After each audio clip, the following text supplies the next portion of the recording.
واتقوا النار التي أعدت للكافرين وأطيعوا الله والرسول لعلكم ترحمون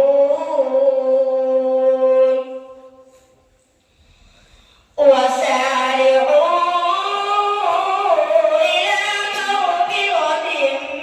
من ربكم وجنة عرضها السماوات والأرض أعدت للمتقين الذين ينفقون في السراء